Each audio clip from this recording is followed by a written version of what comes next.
ನಾಳೆಯಿಂದ ಚಳಿಗಾಲದ ಅಧಿವೇಶನ ಆರಂಭ ವಿಚಾರ ಸಚಿವ ಸತೀಶ್ ಜಾರಕಿಹೊಳಿ ಪ್ರತಿಕ್ರಿಯೆ ಕೊಟ್ಟಿದ್ದಾರೆ.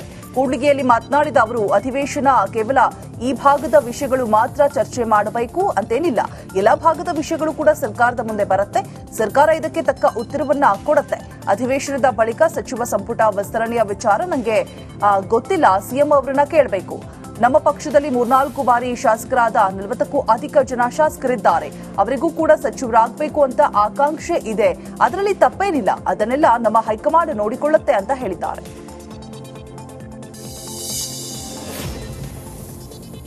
ಮತ್ತೆ ಪಂಚಮಸಾಲಿ ಸಮಾಜಕ್ಕೆ 2A ಮೀಸಲಾತಿ ಕೂಗು ಜೋರಾಗಿದೆ. ಬೆಳಗಾವಿಯಲ್ಲಿ ಬಸವಜಯ ಮೃತ್ಯುಂಜಯ ಸ್ವಾಮೀಜಿ ಮಾತನಾಡಿದ್ದು, ಸಿದ್ದರಾಮಯ್ಯ ಸರ್ಕಾರದಲ್ಲಿ ನಮ್ಮ ಸಮಾಜದ ಪಾತ್ರವಿದೆ. ಹಿಂದಿನ ಸರ್ಕಾರ ಸಮಾಜಕ್ಕೆ ಹೊಸ ಪ್ರವರ್ಗ ಸೃಷ್ಟಿ ಮಾಡಿತ್ತು. ಗೆಜೆಟ್ ನೋಟಿಫಿಕೇಶನ್ ಬಳಿಕ ಸರ್ಕಾರ ಬದಲಾಗಿತ್ತು. ನಮ್ಮ ಸಮಾಜದ ಶಾಸಕರು ಅಧಿವೇಶನದಲ್ಲಿ ಮಾತನಾಡಿಲ್ಲ. ಮೀಸಲಾತಿ ಬಗ್ಗೆ ಸಿಎಂ ಯಾವುದೇ ಸ್ಪಷ್ಟ ಭರವಸೆ ಕೂಡ ನೀಡಲಿಲ್ಲ. ಹೀಗಾಗಿ ಟ್ರ್ಯಾಕ್ಟರ್ ರ್ಯಾಲಿ ಮೂಲಕ ಡಿಸೆಂಬರ್ 10ರಂದು ಸುವರ್ಣಸೌಧಕ್ಕೆ ಮುತ್ತಿಗೆ ಹಾಕ್ತೇವೆ. ನಾವು ಹೋರಾಟಕ್ಕೆ ಸಿದ್ಧರಿದ್ದೇವೆ ಅಂತ ಹೇಳಿದ್ದಾರೆ. ಮುಖ್ಯಮಂತ್ರಿಗಳಿಗೆ ನಮ್ಮ ಹಕ್ಕನ್ನು ಮಂಡಿಸಬೇಕು. ಸರ್ಕಾರ ಯಾವುದೇ ಬದಲಾವಣೆ ಆಗಿರಲಿ, ಮೀಸಲಾತಿ ಸಿಗೋವರೆಗೂ ಹೋರಾಟ ಅಂತೇಳಿ ಏನು ಕೂಡಲ ಸಂಘದಿಂದ ಪ್ರಮಾಣ ಮಾಡಿದ್ವಿ. ಈ ಸರ್ಕಾರಕ್ಕೂ ನಮ್ಮ ಹಕ್ಕನ್ನು ಮಂಡಿಸಬೇಕಂತೇಳಿ ಮುಖ್ಯಮಂತ್ರಿಗಳು ಅಧಿಕಾರ ಸ್ವೀಕಾರ ಮಾಡಿದ ತಕ್ಷಣವೇ AB ಪಾಟೀಲ್ ಅಧ್ಯಕ್ಷತೆಯಲ್ಲಿ ನಮ್ಮ ವಿಜಯನ್ ಕಾಶ್ಯಪ್ನವರು, ಲಕ್ಷ್ಮೀ ಹೆಬ್ಬಾಳ್ಕರ್, ವಿನಯ್ ಕುಲಕರ್ಣಿ ಎಲ್ಲರೂ ಕೂಡ್ಕೊಂಡು ಹೋಗಿ ಮನವಿ ಮಾಡಿಕೊಂಡು, ನಿಮ್ಮ ಸರ್ಕಾರ ರಚನೆಯಲ್ಲಿ ಈ ಸಮಾಜದ ಆಶೀರ್ವಾದ ಇದೆ, ನಿಮ್ಮ ಅವಧಿನ ನ್ಯಾಯ ಕೊಡಬೇಕು ಅಂದಾಗ CM ಅವರು 1 ತಿಂಗಳು ಬಿಟ್ಟು ಮೀಟಿಂಗ್ ಕರ್ತೀವಿ ಸ್ವಾಮೀಜಿ ಅಂದರು. 1 ತಿಂಗಳವರೆಗೆ ಕಾಯ್ದೆ ಮೀಟಿಂಗ್ ಕರಲಿಲ್ಲ. ನಾವು ಇಡೀ ರಾಜ್ಯಾದ್ಯಂತ ಪಂಚಮಸಾಲಿಗಳು, ಮಲೆಗೌಡರು, ದೀಕ್ಷಾ ಲಿಂಗಾಯತ್, ಗೌಡ ಲಿಂಗಾಯತ್ ಎಲ್ಲರೂ ಕೂಡಿಕೊಂಡು ಸುವರ್ಣ ವಿಧಾನಸೌಧಕ್ಕೆ ಮುತ್ತಿಗೆ ಹಾಕೋದ್ರ ಮೂಲಕವಾಗಿ ನಮ್ಮ ಹಕ್ಕನ್ನು ಕೇಳುವಂತಹ, ನಮ್ಮ ಹೋರಾಟದ ಕಿಚ್ಚನ್ನು ಹೆಚ್ಚು ಮಾಡಿ ಸರ್ಕಾರಕ್ಕೆ ನಮ್ಮ ಹಕ್ಕನ್ನು ಮಂಡಿಸುವಂಥ ಹೋರಾಟಕ್ಕೆ ಈಗಾಗಲೇ ರಾಜ್ಯಾದ್ಯಂತ ಕರೆ ಕೊಡಲಾಗಿದೆ. ರಾಜ್ಯಾದ್ಯಂತ ಜನರ ಸ್ವಯಂ ಸ್ಫೂರ್ತಿಯಿಂದ ಈ ಹೋರಾಟಕ್ಕೆ ಇವತ್ತು ಬರಲಿಕ್ಕೆ ಸನ್ನದ್ಧರಾಗಿದೆ. ರಾಜ್ಯದಲ್ಲಿ 3 ಕ್ಷೇತ್ರಗಳ ಉಪಚುನಾವಣೆಯಲ್ಲಿ ಕಾಂಗ್ರೆಸ್ ಗೆದ್ದಿದ್ದು ಸಚಿವ ಸತೀಶ್ ಜಾರಕಿಹೊಳಿಗೆ ಆತ್ಮವಿಶ್ವಾಸ ಹೆಚ್ಚಾಗಿದೆ. 2028 ವಿಧಾನಸಭಾ ಚುನಾವಣೆಗೆ ಹಾಗೂ ಮುಂಬರುವ ತಾಲೂಕು ಜಿಲ್ಲಾ ಪಂಚಾಯತ್ ಚುನಾವಣೆ ಮೇಲೆ ಕಣ್ಣಿಟ್ಟಿದ್ದಾರೆ. ಚಿತ್ರದುರ್ಗ ಕಾಂಗ್ರೆಸ್ ಕಚೇರಿಯಲ್ಲಿ ಕಾರ್ಯಕರ್ತರನ್ನ ಉದ್ದೇಶಿಸಿ ಮಾತನಾಡಿದ ಅವರು, ಉಪಚುನಾವಣೆಯಲ್ಲಿ ಎಲ್ಲಾ ಸಚಿವರು, ಶಾಸಕರು ಹಾಗೂ ಕಾರ್ಯಕರ್ತರ ಶ್ರಮದಿಂದ ಗೆಲುವು ಸಾಧ್ಯವಾಗಿದೆ. ನಮ್ಮಲ್ಲಿ ಗಟ್ಟಿತನ, ಒಗ್ಗಟ್ಟು ಇರಬೇಕು. ಸರ್ಕಾರದ ಕಾರ್ಯಕ್ರಮಗಳಿಂದ ಜನರ ಮುಂದಿಡಬೇಕು. ಮುಂಬರುವ ತಾಲೂಕು ಜಿಲ್ಲಾ ಪಂಚಾಯತ್ ಚುನಾವಣೆ ಸೇರಿದಂತೆ 2028ರ ವಿಧಾನಸಭಾ ಚುನಾವಣೆಯಲ್ಲೂ ಕೂಡ ಕಾಂಗ್ರೆಸ್ ಪಕ್ಷ ಗೆಲುವನ್ನ ಸಾಧಿಸೋದಕ್ಕೆ ಶ್ರಮ ವಹಿಸಬೇಕು ಅಂತ ಕಾರ್ಯಕರ್ತರಿಗೆ ಕರೆ ನೀಡಿದ್ದಾರೆ. ನಮ್ಮ ಪಕ್ಷಕ್ಕೆ ರಾಜ್ಯದ ಜನತೆ ಮತ್ತು ಹೆಚ್ಚು ಶಕ್ತಿ ಕೊಟ್ಟಿದೆ. ಅದಕ್ಕೆಲ್ಲ ನಾವು ಕೂಡ ಕಾರಣಕರ್ತರು ಕೂಡ ಶಕ್ತಿ ಮೀರಿ ನಾವು ಪಕ್ಷ ಕೆಲಸಕ್ಕೆ ಪ್ರಯತ್ನ ಮಾಡಿದ್ರಿ. ಅದಕ್ಕೆ ಮುಖ್ಯಮಂತ್ರಿಗಳು ಇರ್ಬೋದು, ಉಪಮುಖ್ಯಮಂತ್ರಿಗಳು ಇರ್ಬೋದು, ಅನೇಕ ಮಂತ್ರಿಗಳು, ಶಾಸಕರು ಆ ಗೆಲುವಿನಲ್ಲಿ ಪಾತ್ರರಾಗಿದ್ದಾರೆ.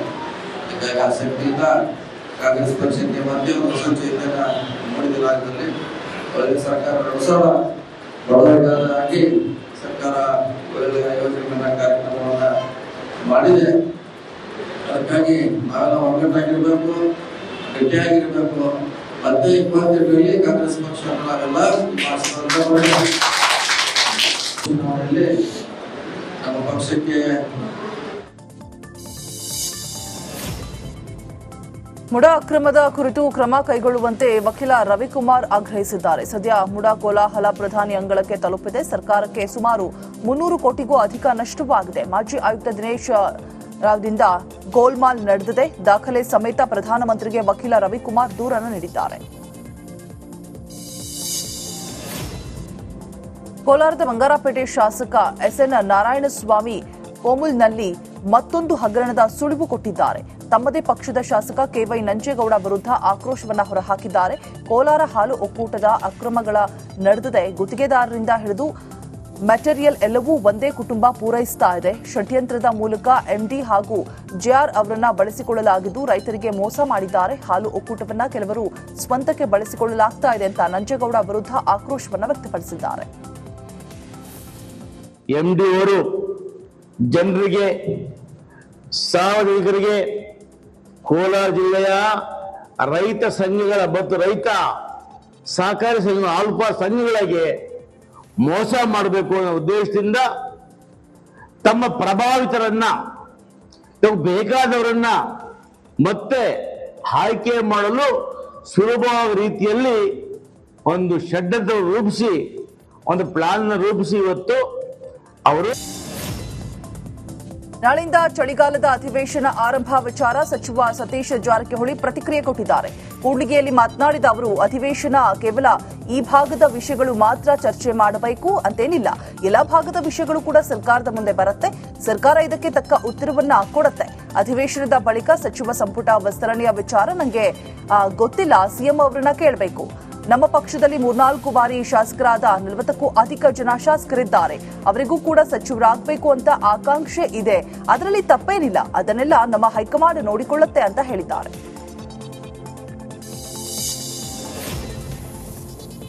ಮತ್ತೆ ಪಂಚಮಸಾಲಿ ಸಮಾಜಕ್ಕೆ 2A ಮೀಸಲಾತಿ ಕೂಗು ಜೋರಾಗಿದೆ. ಬೆಳಗಾವಿಯಲ್ಲಿ ಬಸವಜಯ ಮೃತ್ಯುಂಜಯ ಸ್ವಾಮೀಜಿ ಮಾತನಾಡಿದ್ದು, ಸಿದ್ದರಾಮಯ್ಯ ಸರ್ಕಾರದಲ್ಲಿ ನಮ್ಮ ಸಮಾಜದ ಪಾತ್ರವಿದೆ. ಹಿಂದಿನ ಸರ್ಕಾರ ಸಮಾಜಕ್ಕೆ ಹೊಸ ಪ್ರವರ್ಗ ಸೃಷ್ಟಿ ಮಾಡಿತ್ತು. ಗೆಜೆಟ್ ನೋಟಿಫಿಕೇಶನ್ ಬಳಿಕ ಸರ್ಕಾರ ಬದಲಾಗಿತ್ತು.